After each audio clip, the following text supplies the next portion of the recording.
We've talked to you before about podcasts, but we must confess, we kind of let them fall by the wayside through much of last year. Thank you, pandemic.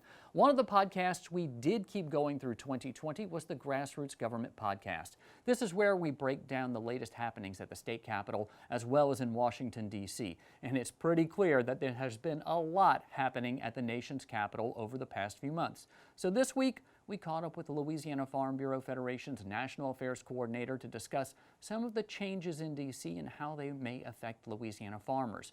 We also discuss issues like the upcoming election to fill the District 5 seat and the importance of that seat for agriculture across the entire state. We've also picked back up on our TWILA Aftershow podcast. It's one of my favorite things to do. This is where we break down some of the stories that we feature in the show and give some behind-the-scenes stories that just don't make it here in the show usually, and sometimes maybe they're just not made for TV. Another podcast we put on the back burner was the Louisiana Farm Life podcast. That's where we sit down and visit with a farmer about the person they are away from the tractors or crawfish boats.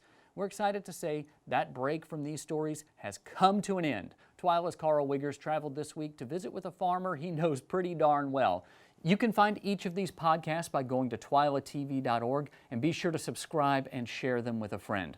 As we head off to break, enjoy this sneak peek of the latest episode of Louisiana Farm Life with Carl's dad, Scott Wiggers. I guess what I'm getting at is, what is it about that lifestyle, the farming lifestyle, just life on a farm that makes you want to raise your family around? What made you want to raise us on the farm? By the way, I am so glad you did. I loved it. It's a great way to grow up. To me, it was just a great place to grow up. You just you do a lot of things.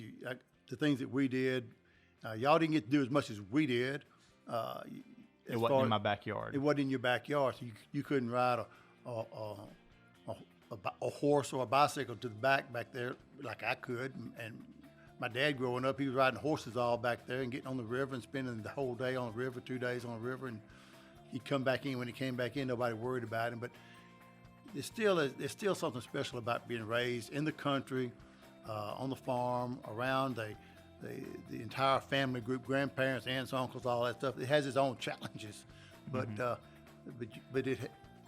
good outweighs the bad, and it's just a great place, and you learn the value of work, and y'all were able to be with me a lot when I worked. A lot of people go to work and they don't see their kids till they come home from work, and I took y'all a lot. Y'all were with me all summer long. Yeah, I was about 2 to or say, 3 of y'all were with me. As soon as school let out, I, quote unquote again, went to work with Dad on the farm, and I remember I was so excited when you started paying me $5 an hour. Paid you too much. Way too much. I definitely was overpaid to sweep the shop.